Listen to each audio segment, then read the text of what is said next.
munkundire bavukanye nka twamaduhera duhere ku ijambo ry'Imana kugira riduhe umuco kuvyo tuvuga uyu munsi. Ijambo ry'Imana turisanga mu njiri twashikirijwe na Yohani Mweranda mu kigabane ca 14 kuva ku karongo ka 15 gushika karongo ka 25. Twasoma amajambo nimwe abamunkunda muzozigama amabwirizwa yanje, nanje nzosaba Data nawe azobaha uwundi mutabazi uzokwamana imisi yose. Niwe mutima w'ukuri isi idashobora kwakira kuko itamubona inamumenye. Mweho muramuzi kuko abana namwe kandi ari muri mwebwe. Sinzobasiga muri imfuvyi, nzogaruka kubaraba. Nakanya gato isi nibe ikimbona. Mweho yamara muzombona kuko ndiho namwe nyene muzobaho. Kuri uyo munsi muzotegera ko ndi muri Data namwe mukaba muri jewe, nanje nkaba muri mwebwe. Uwakira amabwirizwa yanje akayazigama ni wankunda, unkunda nawe azokundwa na Data, nanje nyene zomukunda nongere ndamwimenyeshe. Yuda atari Iskariyoti amubwira ati, Mukama, bigenze bite ko ari twebwe uza kwimenyesha ntibimenyeshe isi? Yesu aramwishura ati, uwunkunda azozigama ijambo ryanje na Data azomukunda, duheze tuze iwe tumugire ingoro yacu. Utankunda ntazigama amajambo yanje. Bisubiye iryo mwumva mvuga si iryanje, niryo Data yantumye. Ivyo ndababwiye tukiri kumwe. Aya niyo majambo bavukanye dushimikira ko atwerekeza ku mabwirizwa y'Imana, atuma tuba tuti wemera Imana kandi akayikunda arangura amabwirizwa yayo. Yesu Kristo arabigarutse ko kabiri kose muri iyi nkuru nziza, avuga ati nimwe abamunkunda muzozigama amabwirizwa yanje. Hani na ati uwakira amabwirizwa yanje akayazigama niwe ankunda, unkunda nawe azokundwa na Data, nanje nyene nzomukunda nongere ndamwimenyeshe. None bavukanye twibukanye, none amabwirizwa y'Imana ni iki, asigura iki? Amabwirizwa y'Imana ni iki, asigura iki?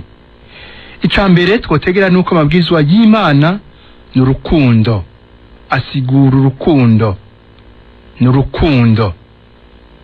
Ubwa mbere urukundo Imana idufitiye, urukundo Imana idufitiye. Mu kuduha amabwirizwa Imana itwereka urukundo idufitiye.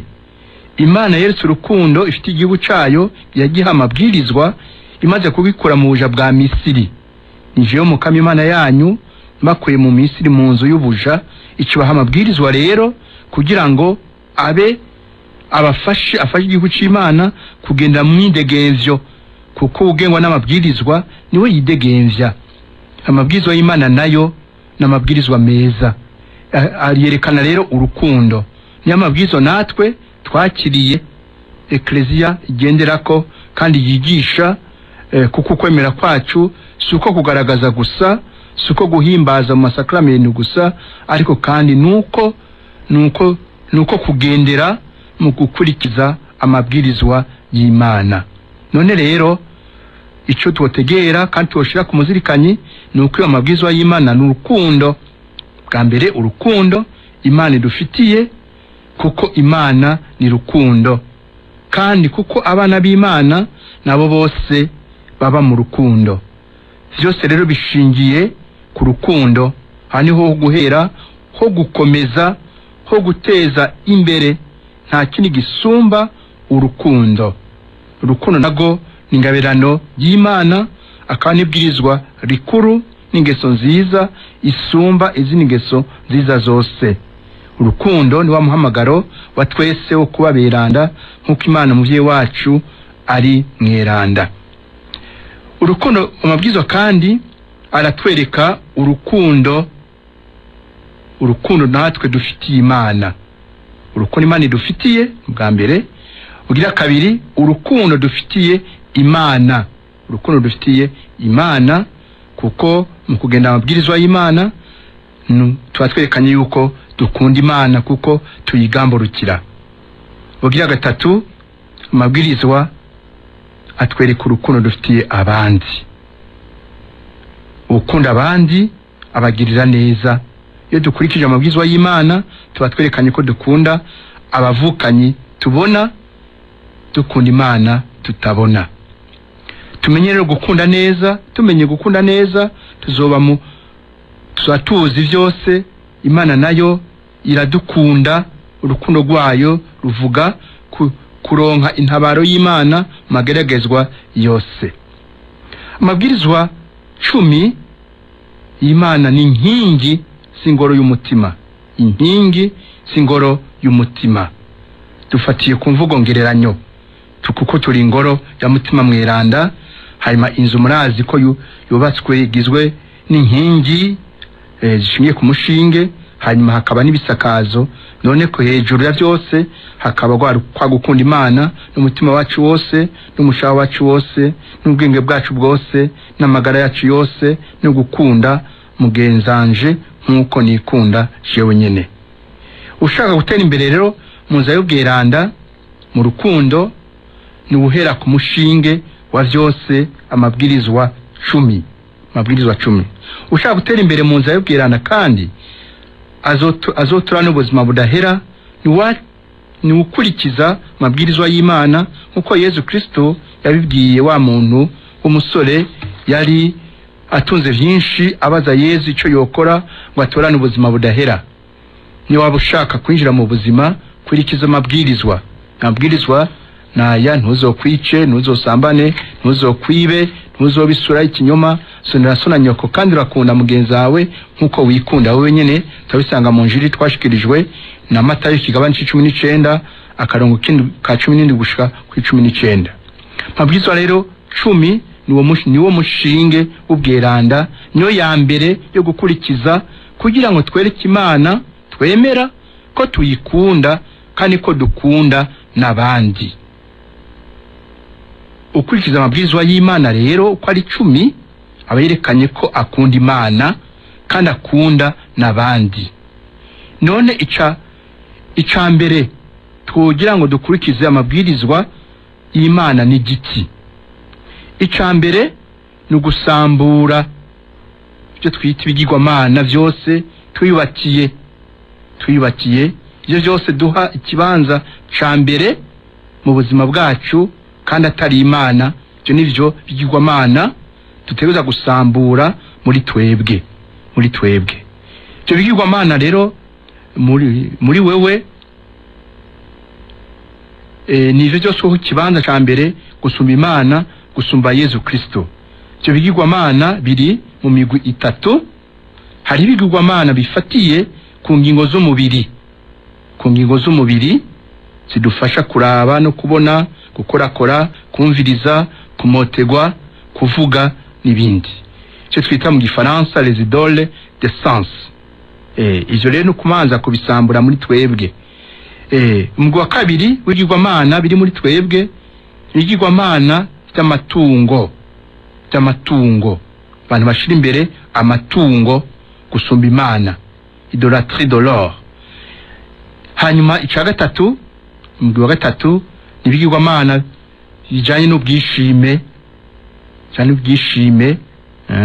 bwa bwishime bwugururira ingeso mbi zose uko ari 7 hamwe n'ibicumuro vyose.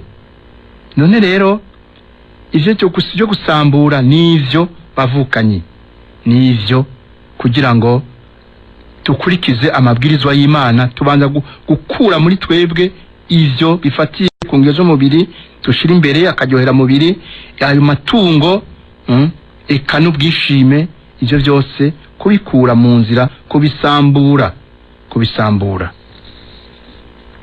Tumaze gusambura ivyo byose tusha rero twubaka kuko Umukama yadutyoroye ubwo bwishime, yadutyoroye ko karyohera mubiri, yadutyoroye umwina w'ivyisi. None two kwityorora gute? Mu kwityorora nuko twigaya bivuye ku mutima wicisha bugufi, tukababazwa nuko twashize imbere akaryohera mubiri, tukababazwa nuko dushira umutima wacu wose ku matungo, tukababazwa nuko twishima ubusavye ikigongwe nawe afite umutima wicishije bugufi wigaye. Imana iraheza ikamuha ikigongwe kandi ikamwubaka mu mutima wiwe.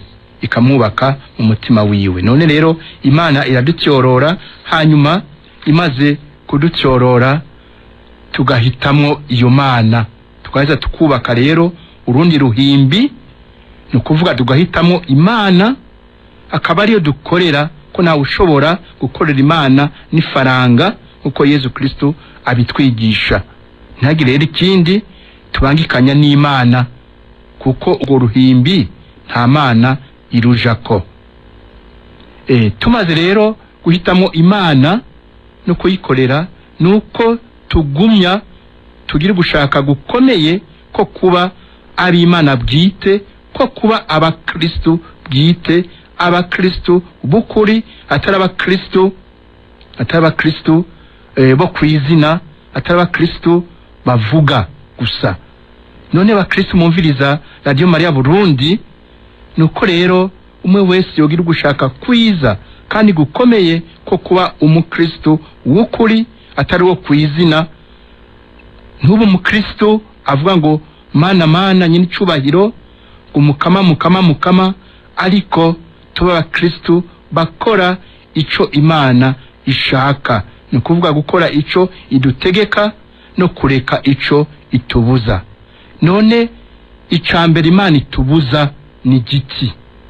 Icambere Imana itubuza ni ubwicanyi.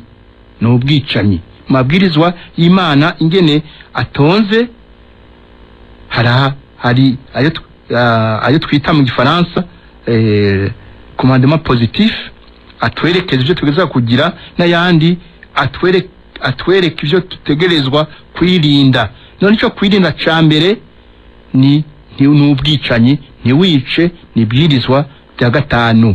Ni buse bwirizwa rya mbere ni usenga Imana yonse uyikunde kuruta vyose, bwirizwa rya 2 usonere izina ry'Imana, bwirizwa rya 3 uhimbaze umunsi w'Imana, bwirizwa rya 4 ni usonere so na nyoko.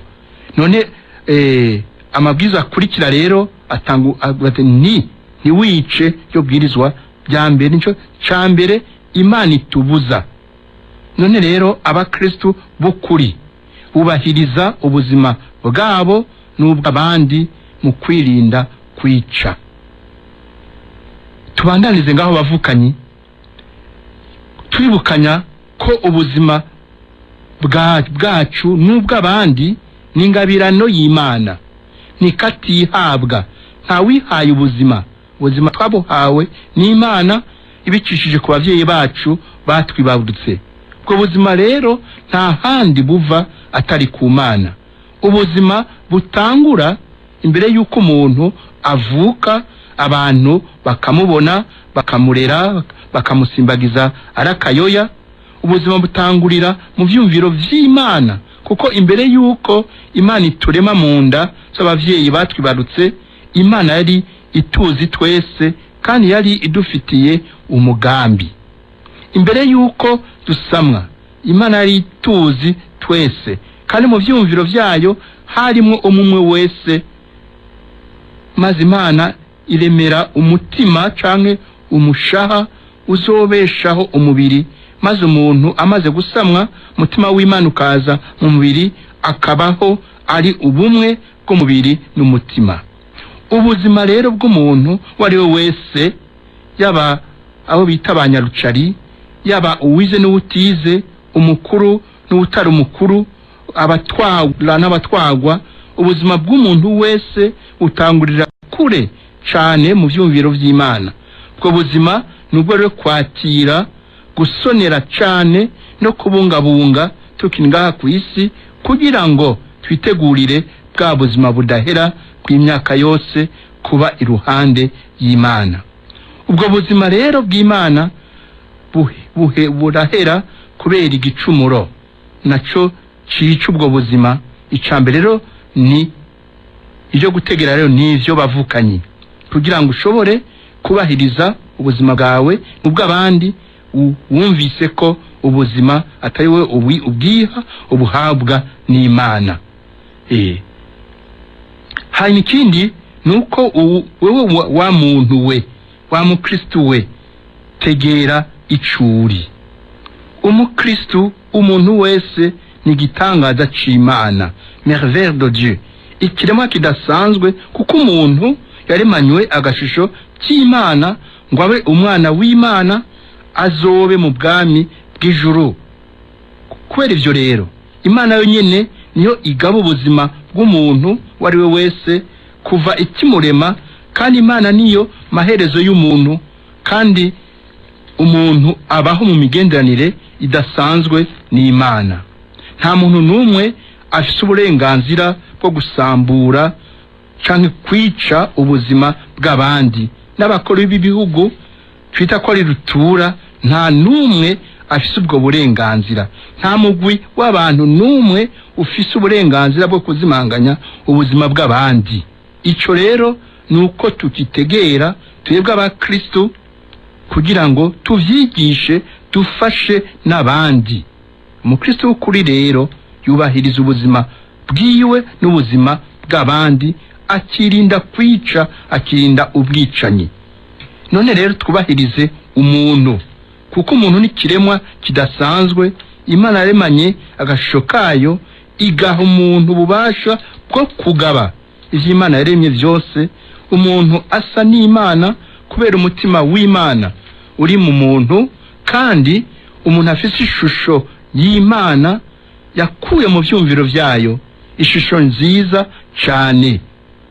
Umuntu asumba ibikoko kubera ko avuga, aze kuvuga neza, afise ubwenge, afise no gushaka.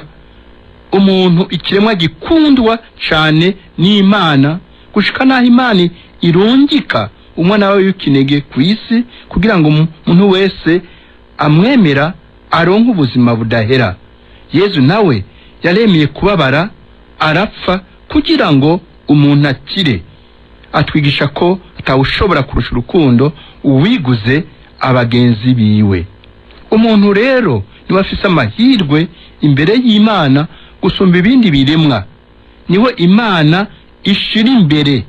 Umuntu Imana imushira imbere. Mwibaze mwumvise umwana wanyu yishwe ingene mumererwa nabi. Muvyeyi mvise umwana we bamwishe amererwa nabi cyane. Hari akantu rero Imana nayo, kuko Imana niyo yatumye tubaho. Uwishe umuntu rero abarenganije Imana, abayihagiye ububasha bw'Imana, abagiriye nabi cyane Imana, ababuze urukundo afitiye Imana, abazimanganije igikorwa c'Imana. Wishe abayanka wundi kuko amwatse ubuzima bwiwe. None rero icambere rero dutegerezwa nk'abantu, ntituri imbwa, ntituri ingwe, ntituri bikoko, turi abantu. Ico dutegerezwa ni gusonera abandi bantu nkatwe, ni kwisonera, kwiyubaha no kubahiriza, gusonera ubuzima bwacu n'ubw'abandi nk'uko ijambo ry'Imana ribitwigisha. Uri umuntu rero, umuntu utari ingurube, utari imbwa, utari impene, utari impenekazi, nuko usonera, ukubahiriza ubuzima bwawe n'ubw'abandi nk'uko ijambo ry'Imana ribitwigisha. Uturorero kadusanga mu gitabo c'Amamuko mu kigabane ca 4 akarongo k'icenda gushika kwa 12. Kayini amaze kwica umuvukanyi wiwe Abeli kubera ishavu ribi, ishari, Imana yamubajije iti, murumunawe Abeli ari hehe? Wakoze iki? Amaraso ya murumunawe ariko aramborogera iyo ari mu ivu. Kuva ubu rero uravumwe kuri iyo si yasamye ngo inywe amaraso ya murumunawe asheshwe n'iminwe yawe.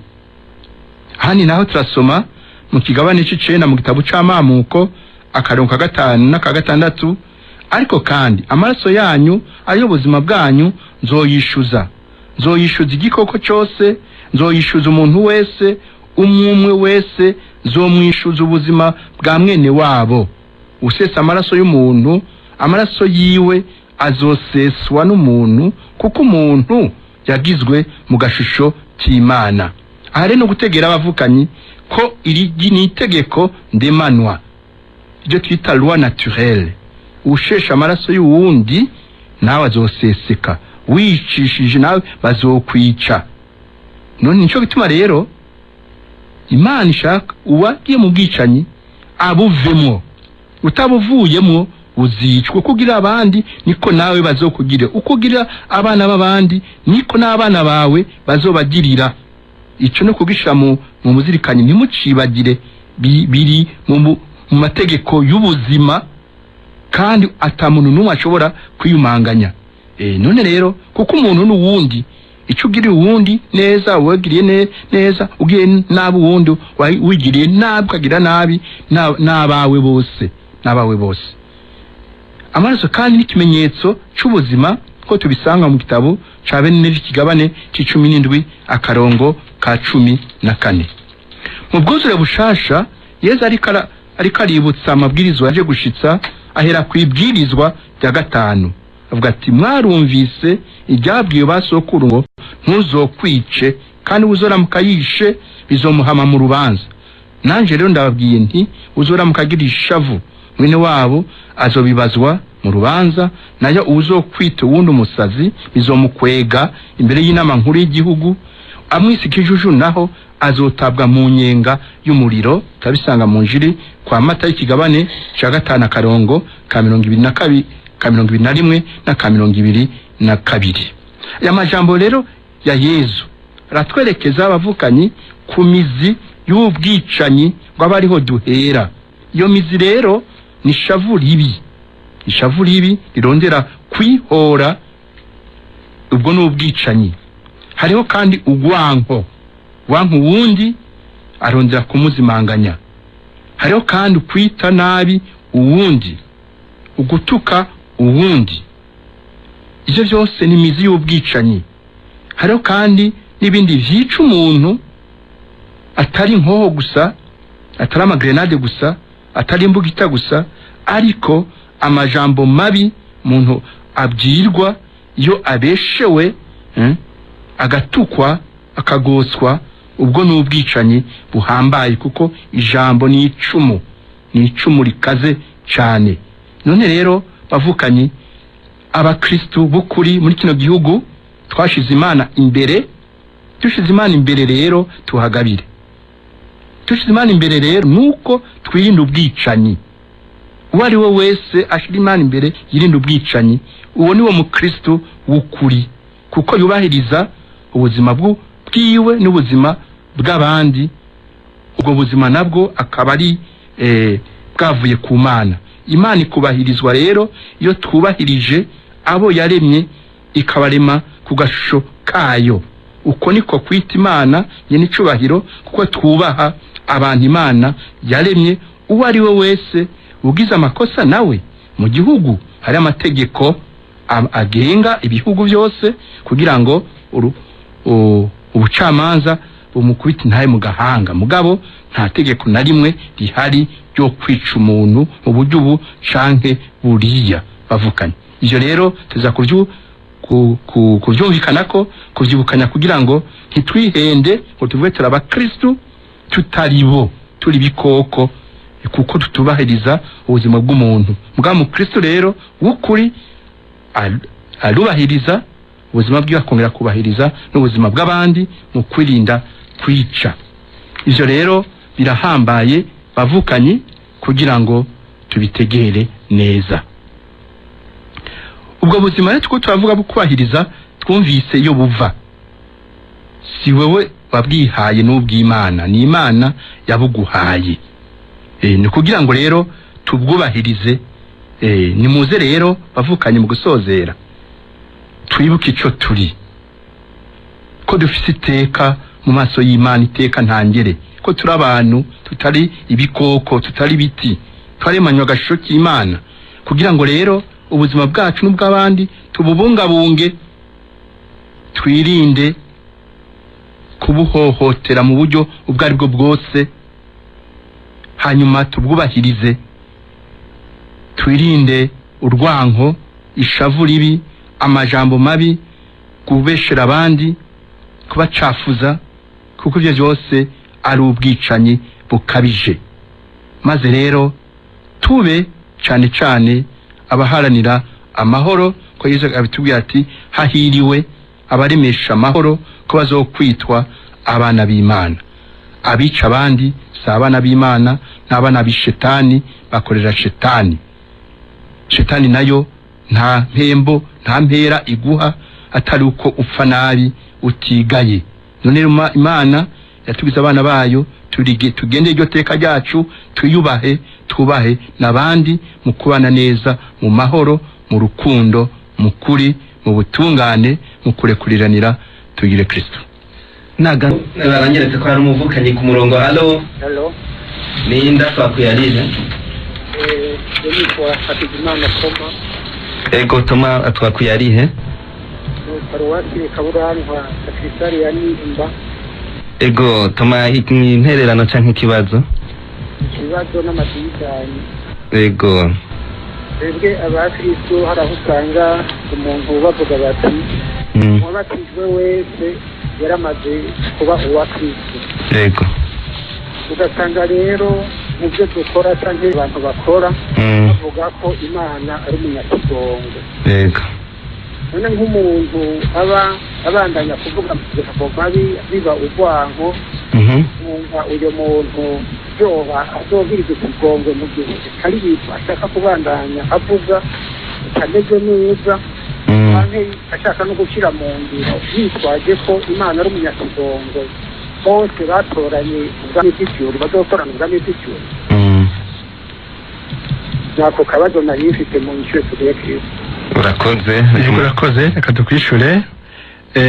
Ubatijwe ni umukristo, mugabo umukristo nawe ni kubigendera, si ivyo kwizina, ni ivyo kugendera. Ni kuva yuko tuba abakristo b'ukuri, abana b'Imana, iyo dukoze neza kubera ko dusunitswe na mutima mweranda. Iyo dukoze neza kubera ko dusunitswe na mutima mweranda, tuba tubaye abakristo b'ukuri, abana b'Imana. Imana rero ni munyakigongo nivyo, ariko ntidukinishe ikigongo c'Imana ngo bivuge duti ndaza kutuka abandi nice ngo nzosaba ikigongo. Ivyo no kwihenda, ivyo kubigira nkana. Ukinisha ikigongo c'Imana uba uriko urigirira nabi.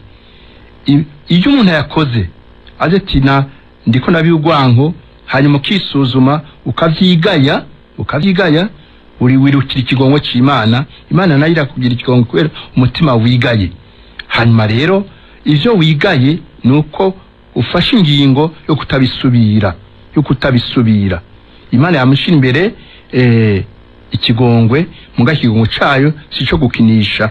None rero tutegere neza ibintu, umukristo tumenye ico turi, hanyuma tugerageze gukora neza. Bitugoye naho twirukira ikigongo c'Imana, Imana nayo igumishira imbere imbabazi. Ego urakoze Toma, nibaza yuko atahuye neza kandi n'abandi bose bashobora kuba bari bafite ibibazo nk'ivyo batahuye.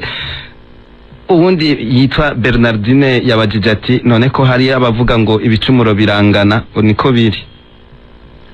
Abavuga n'abavuga ariko ibicumuro ntibingana na gatoyi. Ni icumuro ni ivyaha, ariko uburemere ntibungana na gatoyi. Raba mbega hamwe wivye ikaramu y'umuntu no kwica umuntu, byose ni ivyaha. None mwumva ari cyo kimwe? Uburemere kuzimanganya ubuzima bw'umuntu no gutwara ikintu, mwumva ari cyo kimwe? Imbwa vyose ni ivyaha, ariko nibinganya uburemere. Ni gufata ibintu ko biri, ntituvangatiranye, ntitwitiranye ibintu n'ibindi. Nuko ubavuga ivyo rero baba ariko barihenda. None uwo Bernardine uraheza wumva ico umukama yeza kubwira, nico aba ahuri bakwigisha, aba arico ugenda wisunga. Hanyuma iby'abandi navyo, ibyo abandi bavuga bitari byo ubireke. Ego nibaza yuko Bernardine nawe nyene atahuye. Kumure ufise ikibazo cyose nkuko ni benshi bama bibaza yuko ngo ibicumuro birangana, ugasanga biratera n'amadidane, ariko kandi turumvise umuco duhaye yuko ibicumuro byose bitangana, kandi umwe wese ashobora kumva yuko iyo ariko arakora ikintu amenya yuko naho cyo bari gito kindutandukanya n'umukama.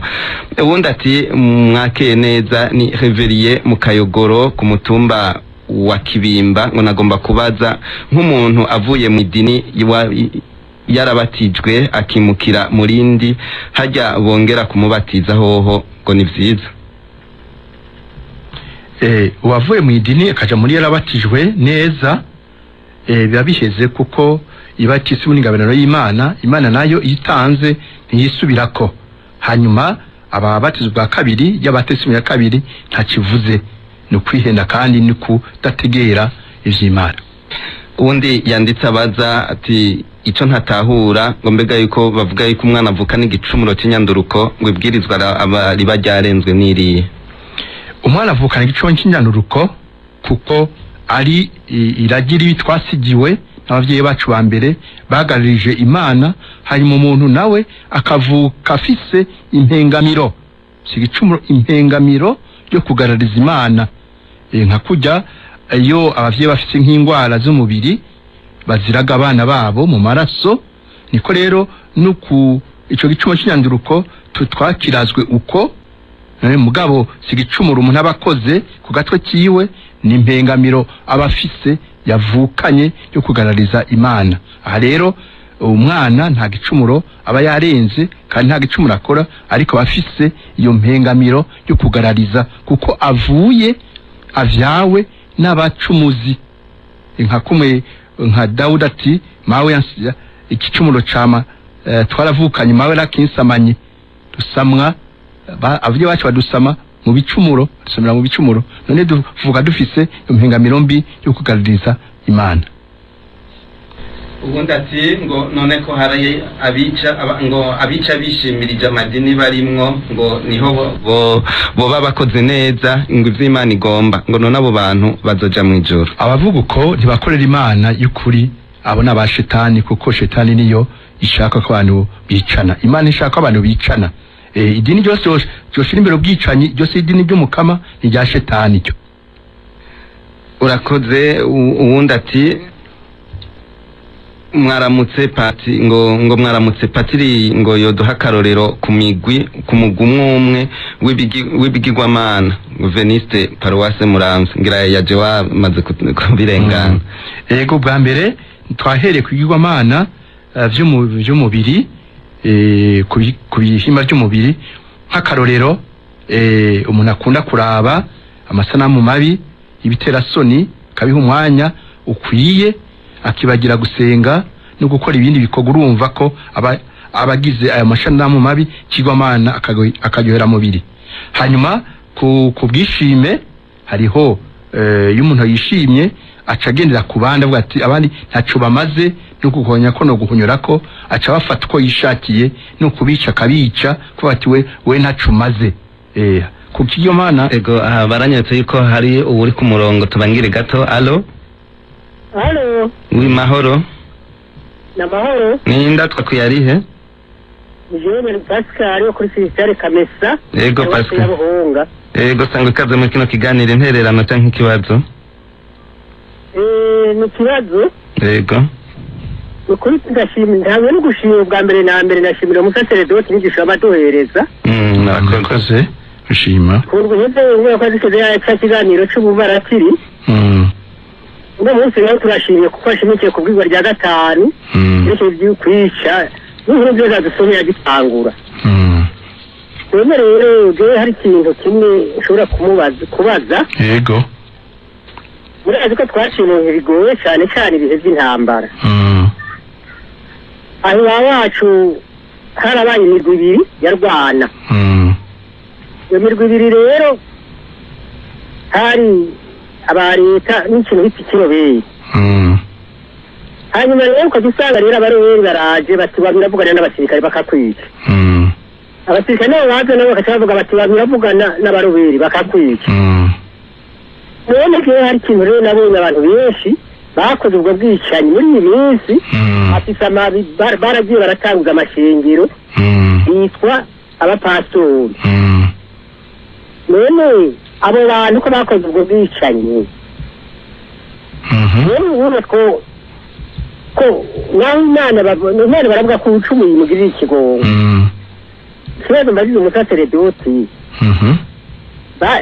kubera ibi bakoze n'akarorero rero nshobora kuvuga ahantu ico niboneye kuko rumwe ahantu barahunze baca baraza bahitana abari mu abakecuru n'abana bafyase ko biruka bose babica bose kandi abantu barishe bamwe bamwe baciye bagenda mu kigo n'abapastori none habo barekuriwe gute ibyaha bakoze tugira amahoro ya Kristo ikibazo cyane cyari yego rakoze hariho ivy'Imana ni kumenya ko ari ivy'Imana nyene ko Imana ubugikora uraturengeye kandi uratangaje mugabo Imana ikamikora neza abakoze ayo mabi icimana ishibashaka ko ni igiti abicanya bari bo bose nuko babo bamenya bemera ko bishe imbere y'Imana bakemera ko bishe bakoze ubwicamwe gahomera bunwa bagasaba ikigongo Imana hanyuma Imana usabye ikigongwe n'umutima wigaye ubabajwe washeserejwe n'ivyo wakoze nakabi wakoze Imana kugira imbabazi ko niko Imana imeze ko niko Imana imeze kwabaye kwihana kwabaye kwicoro ivyo kuja kuyani madini gusinga madini ivyo urumva ivyo ntaco bimaze washaka ivyo gusyo gushinga abayani madini ntaco bimaze kuko nimba yahora mu katolika amakigaya nagwe muri katolika ye gushinga madini ivyo arondera ari wabizi ariko ico mfatira ko ku mutima wiwe ku mutima wiwe yarigaye imbere y'Imana hanyuma akubati ivyo bintu nabikoze bibi sizo bisubira Imana ijira byakira hanyuma ikamugira imbabazi ibi navyo byo gushinga madini harimo inyungu z'abantu n'ibindi kwavyumvise nukuvuga rero ayo madini kaba kabaye agakingirizo kugira ngo bikingire amadini urumva ni amadini ntavuka kubera mutima mweranda amadini avuka kubera inyungu abantu bironderera amahera n'ibindi n'ubukuru n'ibindi yego ego dukengurukire ku nyisho wishe Pascal ari ngaho mu Kamesa hariho undi abajije ati avuga ati ndi medali ngo hama ndashimye inyigisho ngo akabazo kanje ngo none ngo nk'umuntu arenze ibwirizwa rya gatandatu ngo akagerageza kubivamwo ariko bikanka ngo yo zitwaramwo gute ngo shaka impanuro yego kumbure nacyo nyine so tashaka kuri nuganza mugabo ibwirizwa ryari ryose kurirenga umuntu akabona mu mutima akemera ko yarirenze hanyuma agasaba ikigongo Imana nayo ishira imbere imbabazi hanyuma ibwiza umaze kurirenga hanyuma ukagira ikigongwe nuko habasigaye yuko wewe ufata ingingo zo kwiyubara ukicungera kugira ngo ntusubire kugwa muri ako kabi kabishe mu kwicungera hariho kwicisha bugufi kwegera Imana kuyisenga kuhunga ivyo byose byotuma usura muri ico gicumuro ubwo n'ubugi Imana iduha kugira ngo ntidusubire mu bicumuro hari umuntu akafise gushaka kwiza ko kudasubira gucumura Imana ikamufashiriza ngaho kuko Imana inema y'Imana yama izimbere igafasha kwa gushaka kwiza dufise ko gukora neza ko kwirinda ibicumuro. Omeri mu Berkimasi mu bwiza ngo mbega ngo ko hari abasaserdoti babibutsa Imana mu gisirikare no mu gipolisi ngo usanga bafise inkoho ngo bo bararekuriwe kwica ngo mwasa bateye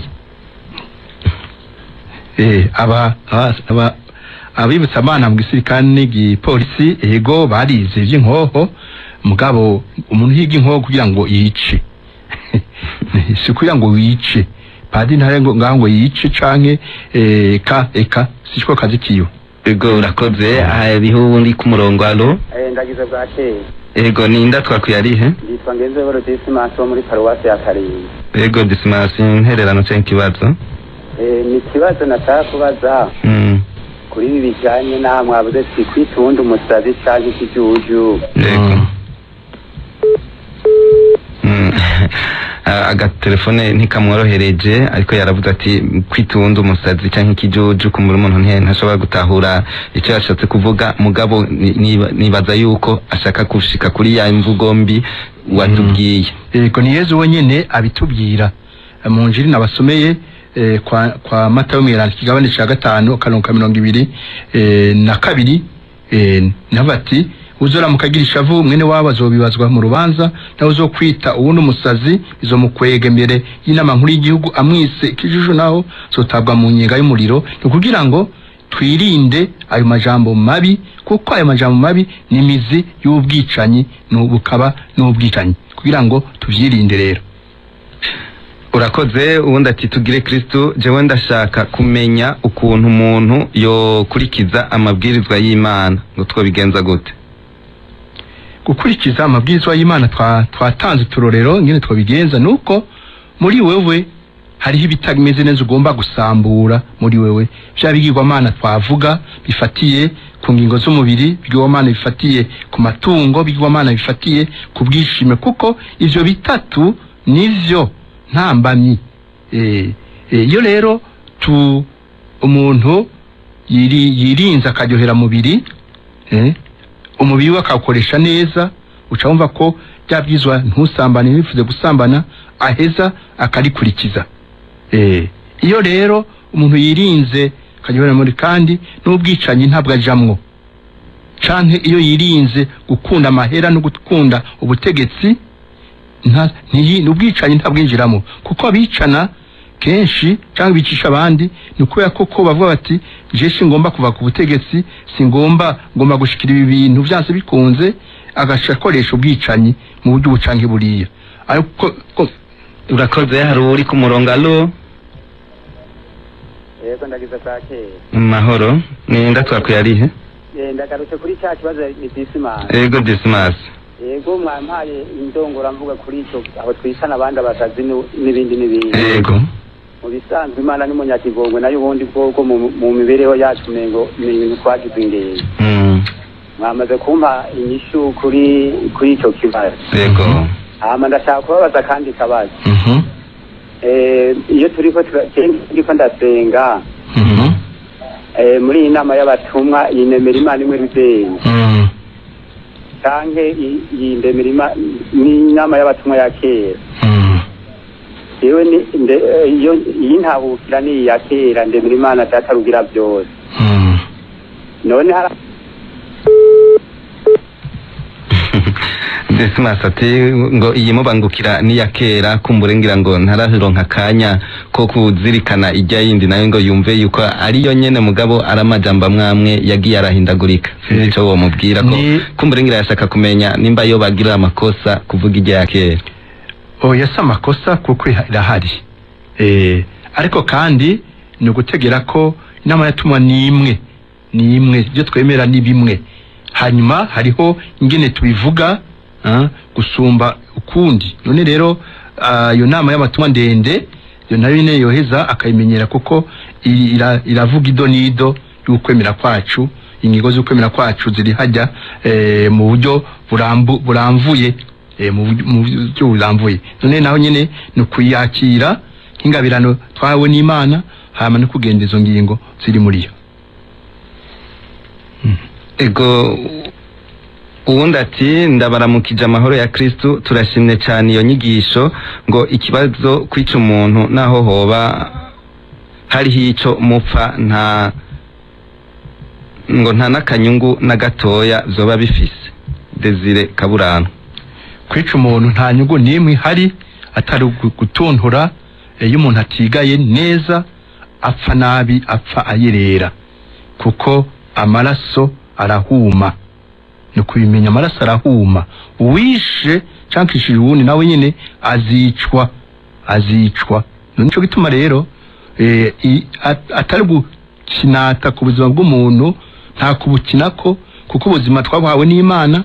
Imana iyo ibugaba, none uwo muntu aza ishira hejuru y'Imana, agira nabo wundi amucanjagura, agira ante, uwo muntu aragaba ko nawe nyene ariko ariyica nabi. Cyo gituma rero iby'ubuzima bw'abantu no kubisonera, kuvyubahiriza, haba ku gihugu no ku bantu bakorera igihugu, ahandi ho bazobazibonerako. Arcade Ibururi atarashimye inyigisho, ngo akabaza afise ngo none ngo mu mabwirizwa 10 ngo nayahe umuntu ayarenze adashobora kwakira isakaramentu ry'Ukaristiya. Mabwirizwa yose nabwirizwa uko ari 10. Iyo usibye gusenga n'impaka, imbere yuko usangira no kwirega, ukoresha izina ry'Imana mu kubesha ukaba uziri kuri kurabesha naho nyene imbere yo gusangira wirege udasenga Imana utaja gusenga canke iyo uri muhira ntusenge ukajama nk'imene naho nyene no kwirega udasonera abavyeyi ukabatuka ukabatarubika umanza kwirega uwasa wisha umuntu cyangwa wicishije cyangwa ufite urwanko muri wewe urwanko rubishe ishari inzigo amacakubiri ivyo vyose imbere yuko usangira no kuvyirega bica bifata rero nk'amabwirizwa yose w'ivyo umuntu ico mutunze ukacutwara imbere yuko usangira no kumanza kwirega none nka yose rero muri make. Urakoze Wiri nkuru nziza ngaho muri Paruwasi Gihanga muri village ya 3 ati ndakengurutse ku nyigisho mudushikirije ngo no guhinduka bitumye ahinduka. Undi nawati ndi Nadine igisata cha nyamakobero ngo ko nirega hama nkaca nsubira muri vya bindi nokoriki ngo ndabivemwo gose nimumfashe mu mpumuco. Ego gusubira muri vya bindi ni kubera yuko umuntu aba yasamaye kandi ataba yireze neza, no kuvuga aho duhera no kwigaya kubabazwa n'ibyo twakoze. Ikintu cyara kubabaje mu isanzwe gose kugira ngo gusubiremwo biragora. Eraba umuntu iyo umuntu yakubabaje kugira ngo usubire kumuvugisha biragoye, aho umubonye ucukwepa kuko wumva ko uca wumva igikomere yaguteye. None akantu uri igicumuro waragikoze ukaciyega ko wababajwe nuko wavuye mu rukundo rw'Imana, kugira ngo gisubiremwo biragoye mu gihe wireze neza kandi kigongo cy'Imana cyagushikiye. Hayi mukaca wiyegereza Imana gusumba mu gusenga, mu kwihereza Imana, mu guhunga uburyo bwose bwo gucumura. Ivyo nivyo bica bifasha kugira ngo ntubisubiremo n'ingoga. Ego murakoze pasi, ndabona ko akanya kariko karaturega, none dusabe imbabazi kuri abo baguma barungika ubutumwa kubera ko kumbura akanya kaguma arakanya. Ubutumwa bwabo buzoheza buje burishurwa mu biganiro bizokurikira. Mugabo nkuko twama dusozera, ugira icyo dutekereye mu majambo makeyi, watubwiye byinshi, uratwishura no kubibazo bitandukanye byagiye birabazwa n'abana bariya. Ni gute twozirikana neza amabwirizwa y'Imana, mbega twogerageza kuyashira mu ngiro gute? Yego twavuze tugitangura amabwirizwa y'Imana kwa rukundo dufitiye Imana, dufitiye rukundo dufitiye Imana, n'urukundo dufitiye abavukanye. Tuzirikanye ko urukundo ko ari ikintu ciza, aba ari byo rero twihatirako. Hanyuma rero kuyakurikiza nuko kugendera mu rukundo rw'Imana n'abavukanye, ko gukora ineza, ko kwifuriza ineza uwundi, ukoze neza kifuriza neza uwundi kamushakira neza, aba ariko ararangura amabwirizwa y'Imana. Ko Pawulo nabatubwira ati ugende mu rukundo abaranguye amabwirizwa yose. Tugende mu rukundo rero tuba turiko turarangura amabwirizwa y'Imana, kwa rukundo duhabwa n'Imana tuvoma kwa Yesu Kristo mu sakramento y'Eucharistia, kwa rukundo twerekana mu kushira imbere ijambo ry'Imana kurigendera. Tubigize rero bizodufasha gutera imbere, bizodufasha kugira akanyamuneza, kugira amahoro, hanyuma twitegurire kuko amaherezo ukoze neza n'ubuzima budahera. Nayo uwanse kugendera mu rukundo akarangwa n'urwanko, ishari, inzigo, ubu n'umwicanyi. Hanyuma umwicanyi nawe ntazegera Imana atisuzumye ngo yigaye, hanyuma asabe ikigongwe akiri ngaha ku isi.